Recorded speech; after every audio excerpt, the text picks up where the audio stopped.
Come in. Welcome. I'm E.G. Marshall. Welcome to our world of mystery and the macabre. Sit back and lend us your fears. Have you ever seen a ghost? It is an experience of such horror as to turn your blood to ice. Oh, I know, there are those who scoff, but they have never met a ghost. Our mystery drama, The Ghost Driver, was written especially for the Mystery Theater by George Lothar and stars Augusta Dabney and Mason Adams. It is sponsored in part by Anheuser-Busch Incorporated, brewers of Budweiser, and by the Kellogg Company, makers of Kellogg's Special K cereal. I'll be back shortly with Act One. Baked in the morning, Kellogg's has that wholesome taste to get you up and grinning. This is Jerry Crawford for Kellogg's Special K. We've been having some fun in our television and radio commercials by using a ball and chain to symbolize the slight overweight problem common to so many of us. We point out that being a few pounds overweight is just a little more difficult for you. Climbing stairs, just walking around, even sitting down can feel, well, like you're wearing a ball and chain. In case you missed the message, it's this. If you really want to get rid of that extra weight, you really have to work at it by exercising and with sensible meals like the Special K breakfast. A 1-ounce bowl of Special K, America's favorite high-protein cereal, 4 ounces of skim milk, tomato juice, and coffee. Less than 240 calories. Nutritious and, by the way, delicious. So why not begin each day with a Special K breakfast and then keep up the good work? Special K can't help you lose weight all by itself, but it really is a good start.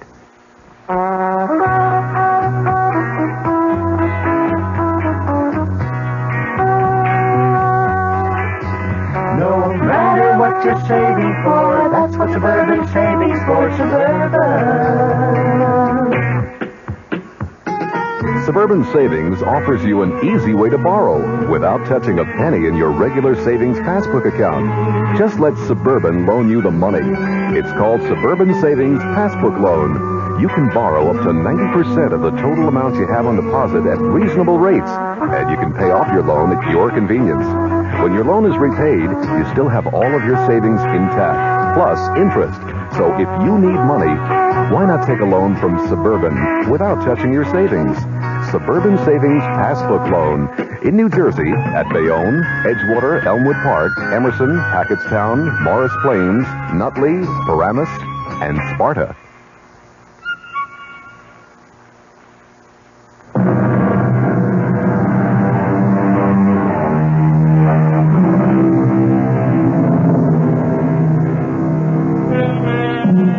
Do ghosts exist? Mel Stout doesn't think so. But his wife, Liz, feels differently. If it had been up to Liz, they'd never have bought Gormley Lodge on top of Manitou Mountain in Colorado. Why? Because according to local legend, the former owners, the Putnams, had been sent crashing to their death by a ghost driver who came at them head on.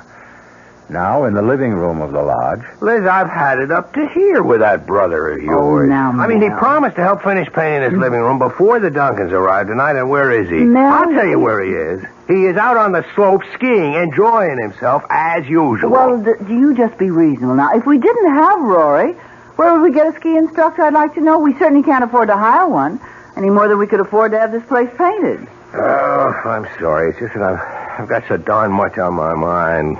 Liz, I just hope that I haven't made the mistake of my life and yours. We'll make a go of the lodge. We're off to a pretty good start. The Duncans arrive tonight, and they're booked for a full week. And the Todds and the Morgans arrive next week. Yeah, and after that? Well, darling, our newspaper ads ought to get us more customers. Just ask yourself, darling, what would you rather be doing now? Painting the living room of your own ski lodge with paying guests arriving tonight? Or slaving away at your old accounting job in Aspen? Well, at least that brought a check in every week. Oh, Nell, you've wanted to be your own boss for years.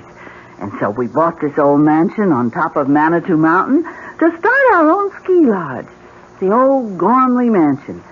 And we're going to keep at it until we make a success of it. Liz, you're marvelous. Oh, there's somebody at the front door. I'll get it. Oh. Oh, Mrs. Gormley. Come to pay you a visit, Miss Stout. My first formal visit.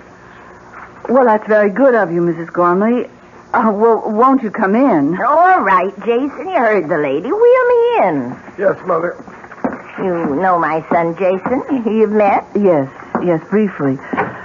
Mel, the Gormleys have come to pay a visit. I see you, Mrs. Gormley. Jason. Hope you don't mind if I finish this painting. Oh, go right ahead. I'd give you a hand, old as I am, but my arthritis keeps me in this wheelchair. Jason, why don't you... No, thanks. I couldn't think of asking a fine arts painter to do... Fine art. You hear that, Jason? Mr. Stout complimented you. Called the mountain scenes you paint fine art. Well, they are. Why, I saw some of them in the ski shop in town. They're very good. Do you sell many? A few. Oh, just enough to cover the cost of the paint and canvas. Oh, yes, and a quart of whiskey now and then. Mother, please. Well, now, if they don't hear it from me, Jason, they'll hear it from others. A drink now and then. Now and then. Tell the Stouts how you play Russian roulette with that old revolver of your father's when you're drunk. Stop it, Mother. Stop it. Perhaps you'd like some coffee, Mrs. Gormley, or tea. It won't take a minute. No, thank you. We won't be here that long. Now, I've come to do for you what I did for the Putnams. Them that bought my house out from under me 3 years ago. Out from under you? Mrs. Gormley, are you saying that we have done that? Forced you out of your house? Well, haven't you? Oh, it's not your fault. Jason's father left us destitute. Left me destitute, I should say. With a son too lazy to support his old mother. So I had to sell this beautiful place. Mother, the Stouts aren't interested in all this past history. Well, they'd better be. If they value their lives. Value our lives? Well, Mr. Halliday didn't tell you, of course. Tell us what? About how the Putnams met their death. Why, yes. The real estate man told us about the accident. That was no accident. No more than my husband's death was an accident. He died in the same way? His car crashed off the bridge into the gorge? Right. 800 feet down into the gorge. To the rocks 800 feet below. But no accident. Suicide. The Putnams didn't commit suicide. Not them. My husband, Jason Sr., raving drunk and suicidal, but theirs was no accident either, the Putnams.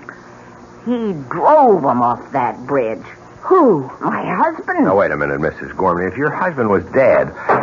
Hi, I'm back. Oh, sure. Naturally, Rory. Now, the painting job is nearly done. Oh, now, don't get uptight, Mel. I just didn't remember till I was out on the slopes.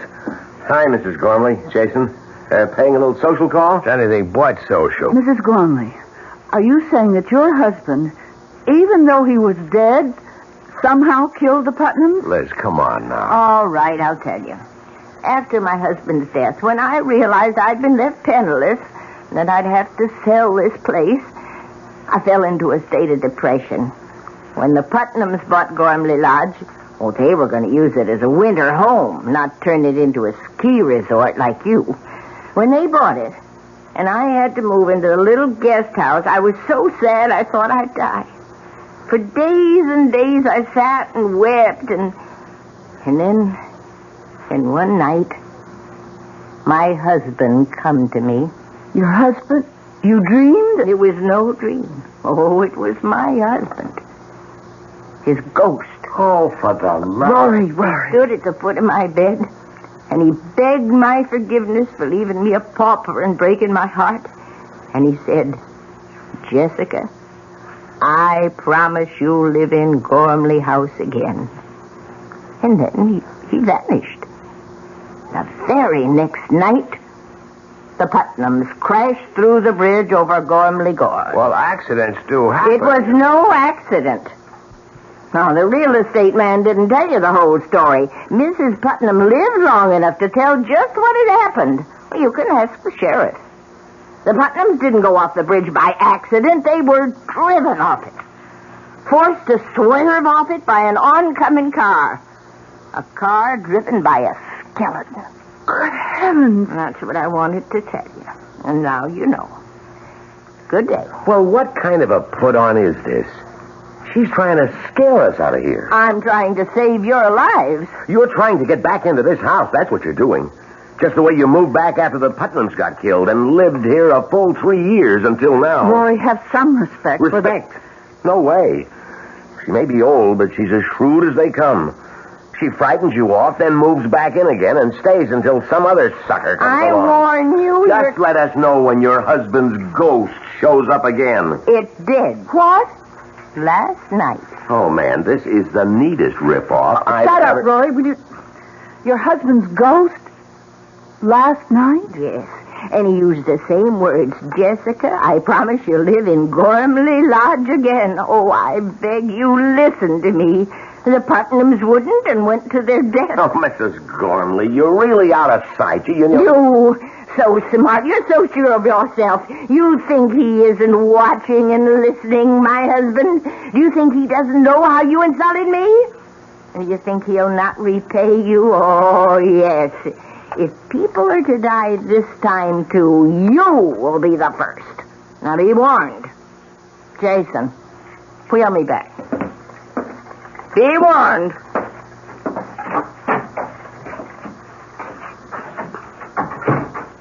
Rory, you shouldn't have talked to Mrs. Gormley like that. You didn't spring for that crazy story, did you? I don't know. I wonder. What, Liz? Mel, call the sheriff. Find out if Mrs. Gormley's telling the truth. Oh, come on, Liz. I look like a fool.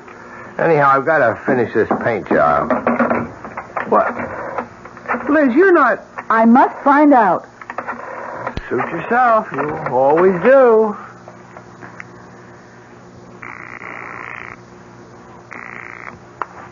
Sheriff Harper speaking. Oh, Sheriff, this is Elizabeth Stout calling. We're the new owners of Gormley House. Oh, yes. What can I do for you, Mrs. Stout? Well, we just had a visit from Mrs. Gormley. Oh? What do you mean, oh? Oh, nothing, Mrs. Stout, only she can be a little hard to take, getting on in years. Yes, well, what I wanted to ask you... Of course, you remember the accident to the Putnams 3 years ago, crashing off the bridge over Gormley Gorge. Yes, I remember. Well, according to Mrs. Gormley, Mrs. Putnam lived long enough to tell you what had caused the accident. Is that so? Yes, it is. And what did she tell you? Well, now, Mrs. Stout, she was near death. Maybe out of her head with pain and shock. What did she tell you, Sheriff? Did she tell you that they had been forced to swerve off the bridge because of another car that came straight at them? A car with a skeleton driving it? Well, as I said, she was out of her Did head. she? Yes, that's the story she told me. Thank you. Goodbye. So? Mrs. Gormley told the truth. Oh, the Putnam woman was dying. Anybody in that condition is liable to say anything. I suppose. Now, look, just get off it, Liz. We put our life savings, every cent we've got in this place, and I'm not leaving, ghost or no ghost. Well, speaking of leaving, I'd better get on down into Manitou and pick up the Duncans at the airport. Well, it's a bit early, isn't it? Or if you've got some cute chick in town that you'd like to spend an hour or so with. Mel, you put me away. Don't give me any ideas, Rory. Well, it's a bit early, isn't it? Or if you've got some cute chick in town that you'd like to spend an hour or so with. Mel, you put me away. Don't give me any ideas, Rory.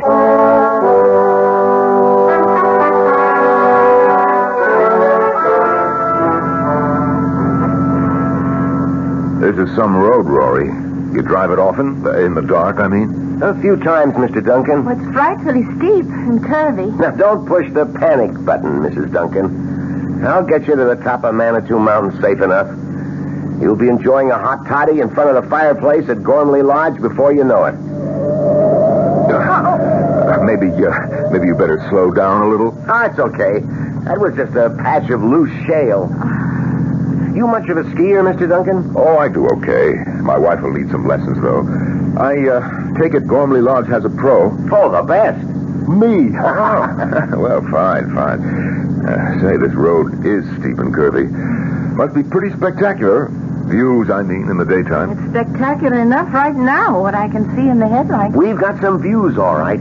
Here's one. It's real cool. From the bridge over Gormley Gorge. Steep?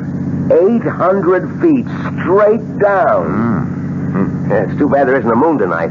I'd stop on the bridge and let you have a look. What's that sound? We're crossing the bridge now. A wooden bridge over Gormley Gorge. About 500 feet across. Hey, what's it? Lights of a car. Coming fast. That damn fool is coming straight at us. Get over! A skeleton driving that car. Hey, we're going off the bridge!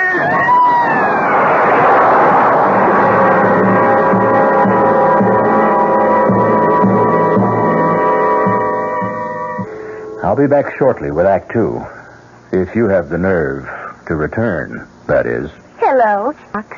It seems like only yesterday that I was a little girl tasting porridge. You know, this one's too hot. This one's too cold. And now I conduct taste tests on diet drinks. And there's one I must tell you about. Sugar-free diet 7-Up. It has a fresh, natural, delicious taste. It drives my taster meter crazy. Sugar-free diet 7-Up. This one's just right. Hey, Mom, what's for dinner? Hey, Mom, what you got? How about a no-cook dinner for a change? Serve a delicious spread of sliced meats, cheeses, salads, and crisp rolls from ShopRite's appetizer counter. You'll love the freshness, the fine quality, and the pleasing variety. This week's best buys are ShopRite freshly sliced chicken roll, half pound, 69 cents. Imported Switzerland Swiss cheese, half pound, 89 cents. ShopRite liverwurst, 99 cents a pound. Fresh macaroni salad, 39 cents a pound. So relax. Pick up a ready-to-eat dinner at the ShopRite appetizer counter. She loves the family. She wants the best. She does all that she can do. She lets ShopRite do the rest. Hey, Ma, what's for dinner? ShopRite has the answer. Hello, Amco. My automatic transmission just got automaticing. I was wondering, do you service Chevrolets? Do we service those sensational Chevrolets? Ma'am, Amco has serviced over 3 million automatic transmissions of all kinds. Ah. Nearly 900,000 Chevrolets alone. Ooh. Do we service Chevrolets? George, pitch pipe, please. Chevy Nova and Impala and the Bel Air and Camaro and the Chevy too. Oh, my. Yep, we know them. Every Chevrolet automatic make and model on the road today, from the oldest Biscayne to a bright, spanky Caprice. By the way, what sort of Chevy did you say you had? A Chevy Mustang. Well, no matter. Nobody knows your automatic transmission better than Amco. AA MCO. There are over 500 AMCO centers coast to coast. Consult your yellow pages for the AMCO center nearest you. AA MCO. AMCO. This is WOR New York and RKO General Station.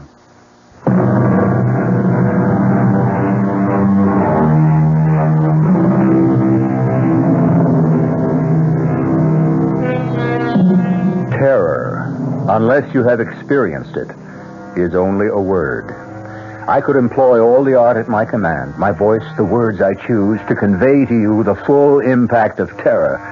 Yet, I know I should fail, even as Michael Duncan fails now in telling his story to Sheriff Harper on the bridge over Gormley Gorge the next morning. Terror? You say you experienced terror? What would you experience, Sheriff? Delight? Mr. Duncan, I'm only trying to get at what happened here last night. Excuse me, Sheriff. Yes, Mr. Stout, what is it? Will it be much longer before they get the bodies up? Hard to say. Why? I'd like to get back to the lodge. My wife is alone, and you can imagine her condition after hearing of her brother's death. Say nothing of how it happened. Sure, you go ahead. I'll let you know when you're needed to identify the bodies. I'm sorry about your brother-in-law, Mr. Stout, and the publicity. Publicity? And this is the second time the ghost driver has struck. Ghost driver? And the news has got out. I hear they're sending reporters over from Aspen. That's great. That's just what I need. That'll end my ski resort business for good. Not that it ever got started. Wait a few minutes and I'll ride back up with you. Nothing I can do either till they recover Jill's body. Oh, yes, there is, Mr. Duncan. You can give me a full account. Now, look, Sheriff, I've told you all I know. We were driving across this bridge when we saw this other car coming straight at us. Stout's brother-in-law was driving. He swerved to avoid the oncoming car and went through the guardrail. In the split second between swerving and going through the rail, I leapt clear and saved myself. I wish I could say the same for that boy and Jill, my wife. About the skeleton at the wheel of the other car. Why do you keep harping on that? Because it's something to harp on. If you saw a skeleton driving that car... I didn't. You said... I know what I said, but I've got to be wrong. I couldn't have seen what I thought I did. Why not? Because I don't believe in skeletons driving cars. I don't believe in ghosts. Now, take it easy, Mr. Duncan. All I'm after is a complete report. The facts. All you're after is the publicity you're going to get out of this. Put you on the map, won't it, Sheriff? Why, you might even get a job in one of the big Colorado ski resorts like Aspen or Vail. That'll be enough, Mr. Duncan. You can go. I'll phone the lodge when I need you.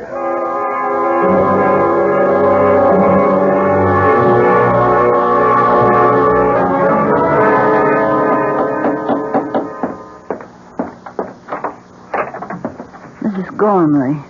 Well, invite me in, Miss Stout. Oh, yes, of course. Yes. I'm surprised to see that you're not in a wheelchair. Oh, it depends on how bad my arthritis kicks up. Sometimes I can walk with a cane, like now. I see. Is your husband home? No, he's down at the bridge with Mr. Duncan. Oh, the fella whose wife got killed, huh? Yes. Well, I'm sorry about that. Sorry about your brother, too. Even though he asked for it. Mrs. Gormley, Your brother's dead because he wouldn't listen. He wouldn't heed my warning. Now you listen, child. You heed my warning. Make your husband listen and take warning, too. You leave this place. Leave it today. Don't think I wouldn't. We wouldn't if we could. But we can't. All our savings are tied up in Gormley Lodge. Listen to me, listen. Now, my dead husband came to me again last night. And he promised me again I'd return to this house. You love this old house, don't you? Well, it was my life. You're a woman. You understand how that is. Yes. I came here a bride 40 years ago. Jason, Senior, that is. He was just starting his career as a painter. Jason, my son, was born here. There was another child, a little girl. She died here. No, this house isn't made of wood and stone. I'm sorry. I'm so sorry. Oh, I think they've come back. Yes, my husband and Mr. Duncan are back. I'll go then. Oh, well, Mrs. Gormley, I'm going to put some coffee on.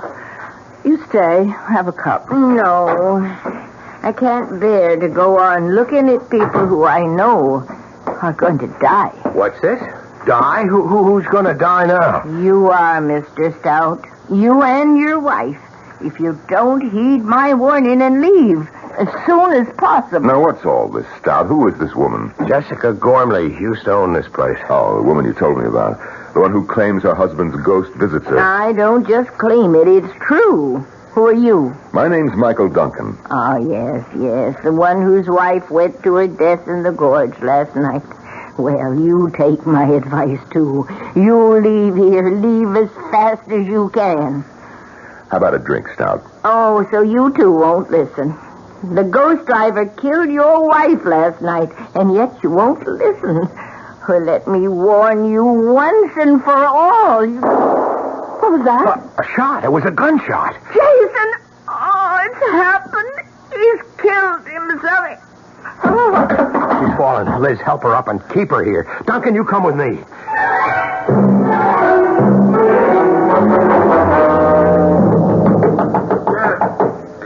Coming. Yeah, Mr. Stout, what do you want? Oh, you're okay, Jason. We heard a gunshot. What of it? Well, we've heard of you and your little games like Russian roulette, and we thought that you... I'd shot myself? No such luck. Come in if you want to. Oh, The gunshot we heard. I fired it. Deliberately. You fired that shot deliberately? You ask a lot of questions for someone I haven't even met. This Mike Duncan, he and his wife are to be my first guests. It was his wife who got killed last night. Oh. I'm sorry. How did you escape? Flung myself from the car just before it went through the guardrail. Well, you'd better keep an eye out for the old man's ghost. He'll be after you. Mr. Gormley, I don't believe in ghosts. Now, why did you fire that revolver? What business is it? All right. I'll tell you. You'll think it's nutty. I'm sure. I've been playing Russian roulette with this gun for years. Ever since my father died. And I always win. Or lose, depending on how you look at it. And how do you look at it, Jason? I give it to you straight, Mr. Stout. I want to lose. For years now, I've picked up the gun like this. Oh, no, not every day. Maybe once a week. Once every other week. Whenever the mood comes on me. And I put it to my temple. Like this. Wait a minute. Don't worry. Gun's empty. I haven't put in a fresh bullet yet. You see, the reason I deliberately fired that bullet I had in this gun was to find out if the thing was a dud. It wasn't. Too bad. May I shake your hand, Mr. Duncan? You're the first man I've ever met who says what he thinks. You want to kill yourself? Go ahead. I like you. You do speak your mind. And now, gentlemen, if you'll excuse me, I've got to get back to this painting of mine. By the way, what do you think of it? Pretty lurid, isn't it? That's just the right word for it, Mr. Stout. See? There's the car swerving and crashing through the bridge. The oncoming ghost car with the skeleton at the wheel. All in flaming color. I knock out one an hour. I slap a frame on it and I sell it in Manitou for $20. So excuse me, will you? Business is going to pick up, thanks to last night. And I want to be ready to supply the demand.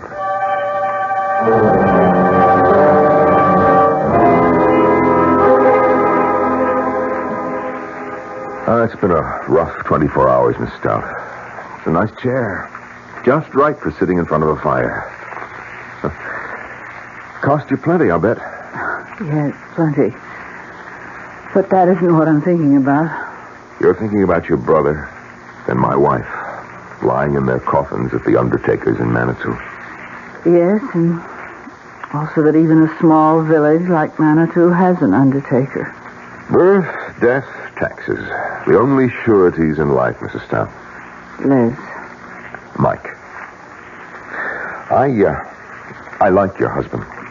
Me too. He told me about everything. About what getting this ski resort means to you. Your life savings invested, all that. All down the drain, I'm afraid. The publicity? What else? Every reservation's canceled. Well, all except one. But that'll come in, too. It has, Liz. Yes? There it is. Please cancel my reservation for next week, Frank Norton. Has a family of 4. Telegram phoned in from Aspen. Anybody got a sponge? A sponge? So I can throw it in. I'm through, Mike. You always give up this easy? What do you mean, easy? Just that. Do you always fade when the going gets tough? Or this is the time to start fighting.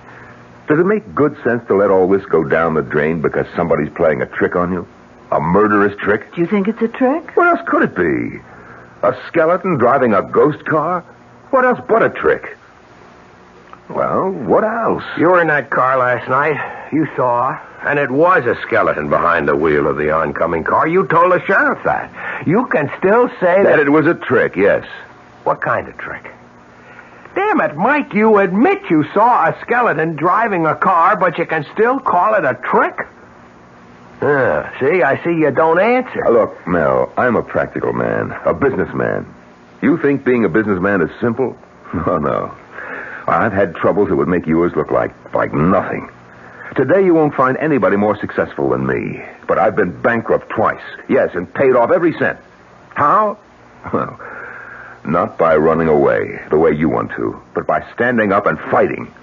And that's what you've got to do right now. How? You tell me how, and I'll do it. Look, we'll do it together. I've got a stake in this, too, you know. My wife is dead. Murdered. Yes, murdered. Not by a ghost, but by a trick. And if it's the last thing I do, I'm going to find out who played that trick and make him pay. And you don't think it's a ghost? Do you? Answer me. Do you believe in ghosts? Did you believe before you came here and ran into this mess you're in? Well, no, I didn't. Then why start believing now? Ghosts, my foot. Now, this is a trick. Somebody wants to stop you from turning Gormley Lodge into a ski resort. And if you ask me, it's the Gormleys. One or the other or both is behind all this. Or that sheriff down in Manitou. The sheriff? Oh, Mike, you don't really think that the I don't know what to think, Liz. All I know is that somebody's behind this, and those are the three likeliest suspects. Now, look, I'm no Sherlock Holmes, but I've got a brain, and I've got guts, and well, my wife is dead, my Jill. Well, I'm just going to find out who killed her, that's all. The tougher they are. You like a drink, Mike? No, thanks. I'll be okay. Especially when I nail that murderer. What have you got in mind? Well, it'll be dark in about an hour. We take the car, Mel, you and me. We take the car, and we drive up and down that road, all night if necessary, to meet up with this so-called ghost driver. And when and if we meet up with him... Yes? If and when you meet up with him, what? We don't turn aside. We don't swerve out of his path and off the bridge. We drive straight at him and keep driving at him. If he's a ghost in a ghost car, we'll drive through him. And if he isn't? If he isn't? Well, if he isn't, it'll be one hell of a crash.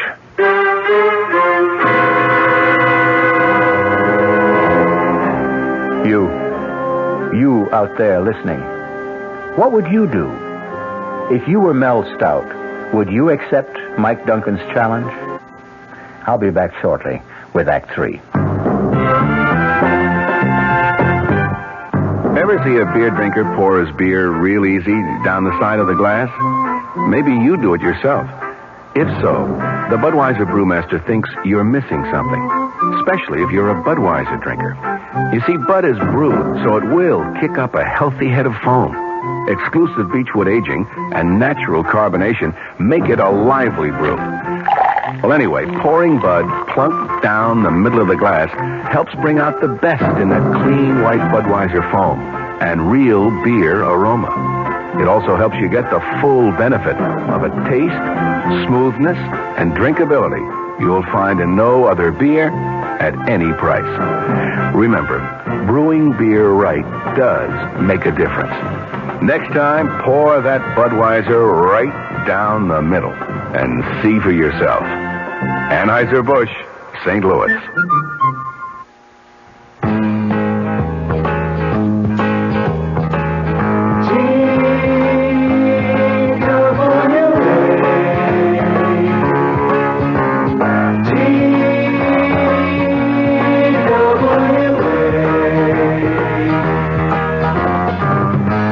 Thought you couldn't afford to fly to California this summer, TWA has some good news for you. You can. Thanks to TWA's demand schedule service, you can fly to California for only $125. Just make your reservations 90 days before you want to go and put down a $20 deposit for each way. For all the details, call your travel agent. TWA's demand schedule service. Now you can afford to fly to California.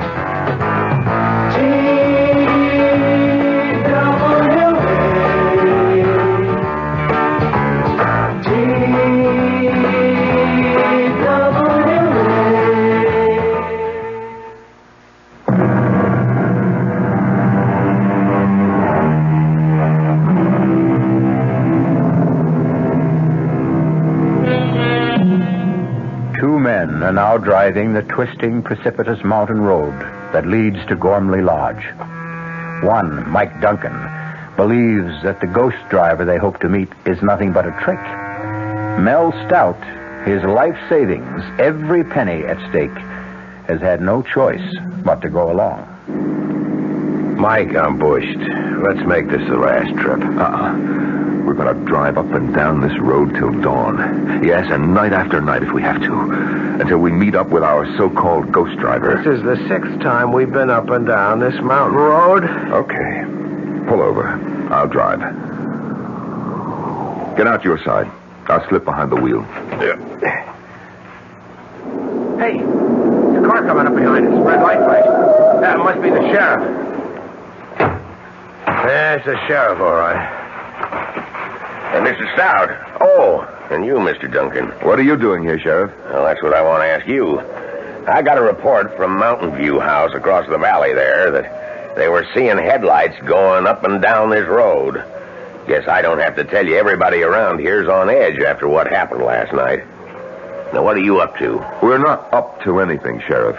We're driving this road in hopes of meeting up with whoever or whatever killed my wife and Mr. Stout's brother-in-law. Get yourselves killed in the bargain? Oh, no. You drive on up to Gormley Lodge, and when you get there, stay there. You make that sound like an order, Sheriff. That's what it is, Mr. Stout. Well, I guess we better do like he says, Mike. I don't think so. Oh, you don't? No, I don't. This is a public road. We've got a right to be on it. Unless we're doing something that breaks the law, and we're not. You're a kind of troublemaker, Mr. Duncan, aren't you? Sheriff, I never go looking for trouble, but I know how to handle it when it comes my way. Now, either you arrest us for breaking some law or other, in which case you'd better be prepared to back it up, or I'll sue the town of Manitou and you for false arrest, or get off our backs. I'm not on your backs. I'm trying to save your lives. Take my advice. Advice, huh? I thought it was an order. All right, wise guy. Have it your way. Go ahead and get killed and be damned to you. Let's go, Mel. You can sure sound tough, Mike. No small-town sheriff pushes me around. Well, he's only trying to do his job. Maybe. And maybe not. What do you mean? I don't know. But that's what we're going to find out. Tonight, tomorrow night, or whenever. Now, there's the bridge ahead. Yeah, maybe you better slow down. No. If it's a ghost, we'll go through it. If it isn't... Mike, headlights coming toward us. Now, look, don't lose your nerve. Coming closer. We're going to crash if you don't... Mike! Driving that car, it's Rory! Your brother-in-law, my God!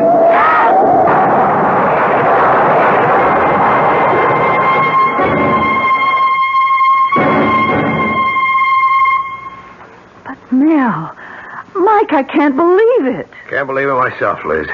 Not only what we saw, but getting out of it with our lives. The fates were with us, Mel. I lost my nerve. I have to admit that. I just couldn't keep driving straight at that awful thing coming toward us. I couldn't help myself. I swerved at the last second. Well, thank God we hit that stanchion instead of going off the bridge. Rory driving the other car. It's impossible. Rory's dead.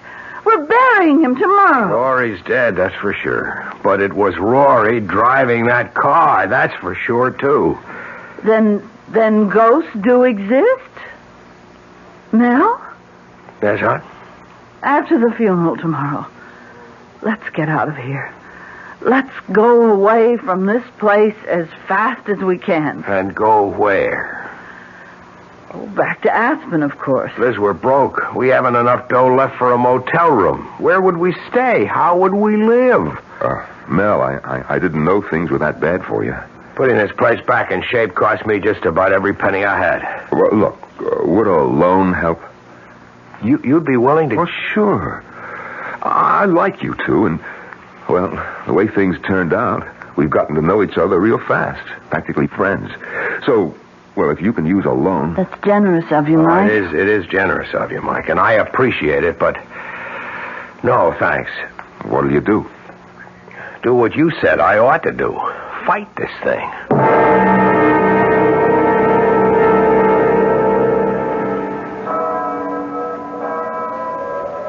Liz, Mike, if you ever come east, be sure to look me up. We will, Mike. Yes, of course.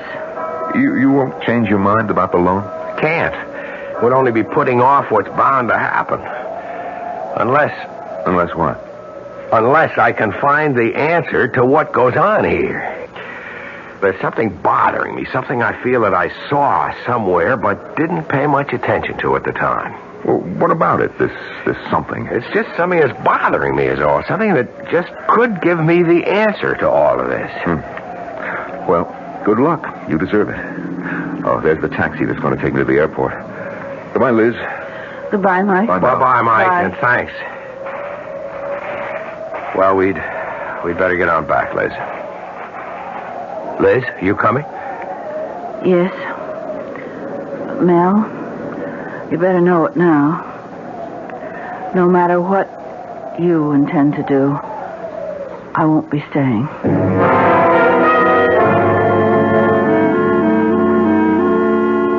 Mel, we've got to face the facts. Buying this place was a big mistake. I admit it now. But there's no sense in crying over spilt milk. What's done is done. So, darling, let's just turn our backs on it, walk away from it, and start again. Start what again? The treadmill of office work? The dreary day-to-day monotony of auditing accounts, toting up figures? I can't bear to go back to that kind of life. I have got to make a go of this. I don't have any other choice. But is it worth your life? Ghost or no ghost, Mel, it's killed 4 people. It would have been 6 if you and Mike Duncan hadn't been lucky enough to hit that stanchion. And it will be 6 if you insist on driving that road again tonight. 6? How do you make it 6? Well, you don't think I'm going to let you do it alone, do you? But at the funeral, you said that you weren't even going to stay. Because I hoped that would change your mind. But it hasn't. So you see, I have no choice either.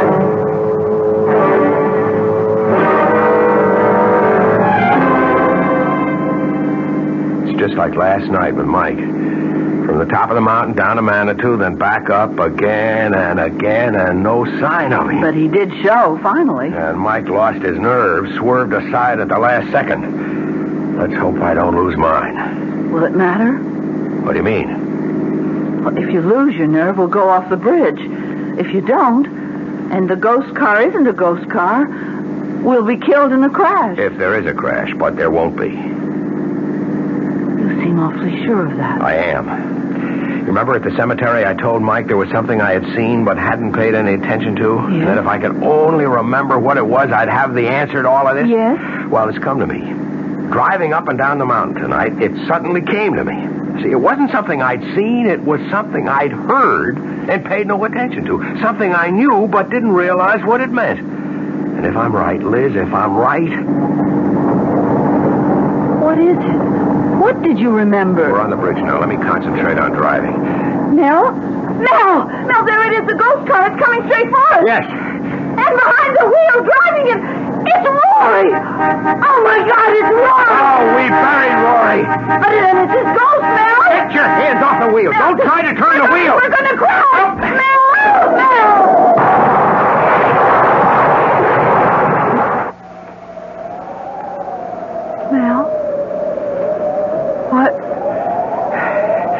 This time he swerved and he went off the bridge, just as I knew he would. How did you know? Later, Liz. Right now, we better get up to the lodge and phone the sheriff.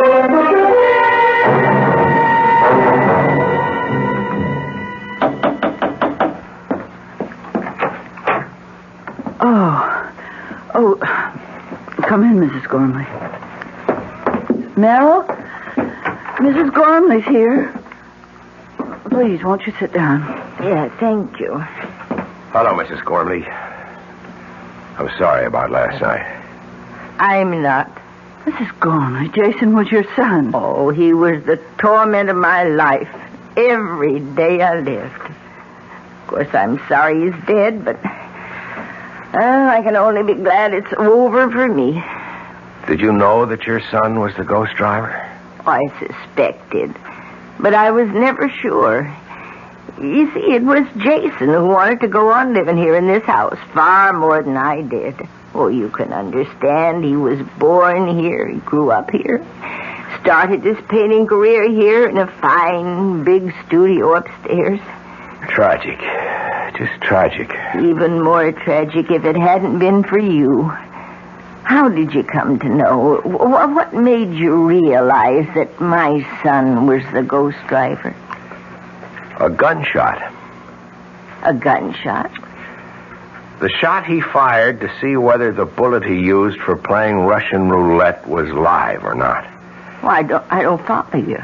You see, something kept bugging me, Mrs. Gormley, but I couldn't nail it down because I kept thinking it was something that I'd seen.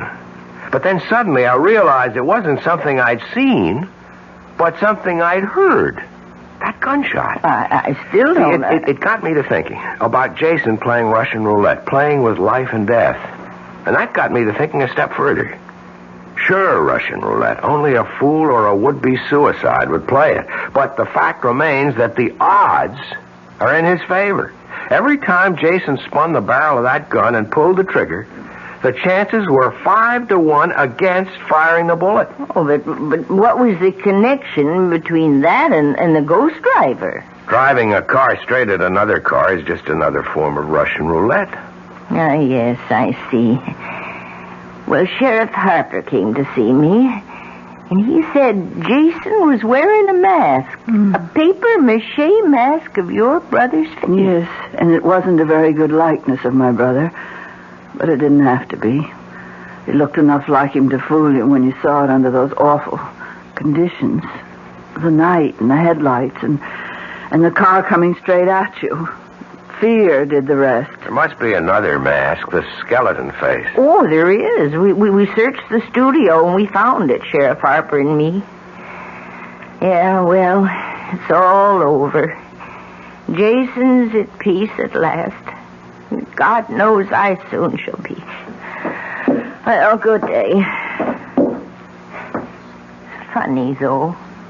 What, Mrs. Gormley? Well, we've searched and we've searched, but we couldn't find a mask of my husband's face. What made you think there was one? Well, you see, when I heard about the masks, I thought it must have been Jason who came and stood at the foot of my bed. Not my husband's ghost. But if it wasn't Jason, who was it? What was it?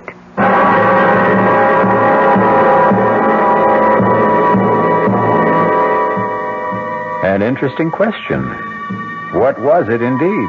I'll be back shortly. Hi, Ms. Goldilocks here. Professionally taste-testing diet drinks can be very difficult, but I've just had to bear with it. Then I found sugar-free Diet 7-Up. It doesn't taste like other diet drinks. It's fresh, light, natural, delicious. Sugar-free Diet 7-Up tastes so good that I've taste-tested it hundreds of times, and each time I've given it my seal of approval. Yes, this one's just right. Introducing the greatest taste to come out of your toaster since Samuel Bath Thomas baked his original English muffins in 1880. Thomas's new onion English muffins. Little bits of real onion blended into Thomas's original English muffin recipe create a tangy taste that makes everything fantastic, like burgers and cream cheese and cold cuts. Even butter tastes better. Thomas's new onion English muffins. The greatest new taste since 1880. Thomas's promises. Hey, Pat, how tall do you think she is? 300 feet if she's an inch, Luigi, and a fine lady she is. The year 1886. While most New Yorkers were enjoying their first look at the Statue of Liberty, a few were enjoying their first taste of Thomas's bread and discovering it was every bit as delicious as Thomas's English muffins. Today, there's still never been a lady to equal the lady, or a bread to equal Thomas's protein, whole wheat, and white bread. Thomas's promises. Here's news from Queen Elizabeth II.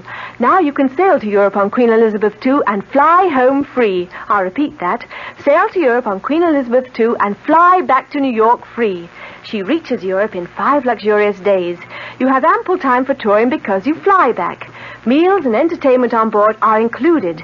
A whole new crowd of people are discovering Queen Elizabeth II because she's affordable and she's fun. She has 9 bars, 4 swimming pools, 3 nightclubs, a discotheque, a gymnasium, a sauna, a casino, and 3 of the finest restaurants in the world. Sail first class grades A to H and fly home free. Sail tourist grades L to Q and S to U and fly home half fare. Flights are British Airways economy. You can stay in Europe up to 16 days. Call your travel agent or Cunard at 212-983-2510. Sail to Europe on Queen Elizabeth II and fly home free. Great ships of British registry since 1840. Our cast included Augusta Dabney, Mason Adams, Mary Jane Higby, Norman Rose, Nick Pryor, and Leon Janney. The entire production was under the direction of Himan Brown. Radio Mystery Theater was sponsored in part by new sugar-free Diet 7-Up. This is E.G. Marshall inviting you to return to our Mystery Theater for another adventure in the macabre. Until next time, pleasant dreams. The preceding Mystery Theater program is furnished by the CBS Radio Network. This is WOR New York. I'm Fulton Lewis in the Mutual Broadcasting System studios in Washington, D.C. Now, my commentary. The chairman of the House Judiciary Committee said today he expects his panel to go along with President Nixon's request of today, a request for an additional 5 days to reply to a subpoena for 42 Watergate tapes. New Jersey Democrat Representative Peter Rodino said that he and the ranking Republican member of the committee had agreed to the postponement, and in Rodino's words, I am quite confident the members of the committee will go along with it too. He told a news conference the matter will be taken up formally by his committee on Thursday. That's the day the response to the committee's subpoena was due. The delay requested by the White House today would put off the response until next Tuesday. At the White House, Deputy Press Secretary Gerald Warren attributed the White House request to the pressure of business at the White House and the demands on the president's time. Chairman Rodino said that the delay was requested by James St. Clair, the president's chief Watergate attorney. It was requested in a telephone call yesterday to John Doerr, the chief counsel of the impeachment inquiry. The chairman said that he and Representative Edward Hutchinson of Michigan, the ranking Republican member of the committee, instructed Doerr to ask St. Clair why at least some of the subpoenaed material could not be furnished on Thursday. St. Clair told Doerr that the president wanted to review all of the material at once before sending it to Capitol Hill. Rodino said St. Clair, though, gave no assurance that all of the subpoenaed material would be given to the committee. Asked about reports of the White House plan to give the panel transcripts rather than tapes, Chairman Rodino replied transcripts would not be satisfactory. White House Deputy Press Secretary Warren said a lot of work has been and is being done to compile the material necessary to prepare a response. The president himself has spent many, many hours reviewing the response and has determined that he would like some extra time to review the response in its entirety. Warren would give no clue as to the likely nature of the eventual reply to the subpoena. He said only the president has not finally decided on the form and content of the response. Asked if the request for a delay might not be considered inconsistent with repeated White House calls for a speedy resolution of the impeachment question, Warren said, quote, it is consistent with our position and with the president's position to deal responsibly with the House Judiciary Committee, and that is what we are doing. Back on April 11th, the committee voted 33-3 to subpoena the tapes that it had been seeking since February. The president also faces a second subpoena. That one has a May 2nd deadline. That one is for additional tapes and other materials that are being sought by Special Watergate prosecutor Leon Jaworski. Asked if the president might not also seek an extension of the May 2nd deadline, Warren said today, I know of no such requests. Now, this. What has Sheridan done for you lately? What has Sheridan done for you now? Next time you travel to Canada for business or pleasure, you'll find 20 sparkling Sheraton hotels and motor inns coast to coast, from Quebec to British Columbia. What has Sheridan done for you lately? In Toronto, the new Four Seasons Sheraton has a 5-story waterfall right in the lobby. In Vancouver, there are 2 new Sheratons. And for a reservation at any Sheraton, call 800-325-3535 or have your travel agent call. That's 800-325-3535. That's what Sheraton done for you lately. That's what Sheraton done for you now. Sheraton Hotels and Motor Inns worldwide. White House officials say privately that they're not really sure how they should interpret Vice President Gerald Ford's remarks to 1,300 newspaper and broadcast industry leaders yesterday. One school of thought is that he was not taking any pot shots at the president. Others, however, read into his comments a significant break from Mr. Nixon on the Watergate tapes issue. The vice president said that the president might have tried harder to get the story of Watergate out sooner, and that he should begin cooperating as fully as possible to clear the issue up now. A committee subpoena for tapes and documents, of course, was due Thursday, but the request has been made now to postpone that till Tuesday. Ford, in his speech yesterday, said, "It's pretty hard to put yourself back into the shoes of somebody else in a situation like this. I do read the newspapers very extensively. I could not have been oblivious to some of the things that were going on that has taken place or has transpired. It would be my technique," he said, "if I were in those shoes, which I hope and trust does not take place, but it would be my technique to want to find out as quickly as possible. I assume that the president did. In fact, I have good reason to believe that he did." Unfortunately, the vice president added, unfortunately, some of the people who should have known obviously did not give him the full story. Now, whether there should have been a more vigorous prosecution of all the details, that's a matter of judgment. And in my case, I think I could have tried to nudge some of my employees about as hard as I possibly could. Ford went on to say that the president knew nothing in advance about the burglary and bugging of the Democratic Party headquarters in Washington's Watergate complex during the 1972 presidential campaign. The vice president also said that he is confident that the president had not committed any impeachable offense under the Constitution. But he nonetheless urged the president to make every effort to settle the issue once and for all. The vice president said, "I have indicated to him on a number of occasions that I thought he should do anything reasonable in order to clear up the problems that have developed subsequent to Watergate itself. I have consistently said the sooner any and all relevant evidence was made available, the better the Congress could consider and the American people evaluate whether or not the president was involved prior to, at the time of, or subsequent to the Watergate break-in." The vice president added, "I hope and trust that sometime in the next 48 or 72 hours, the White House will cooperate to the maximum in making available to the House Committee on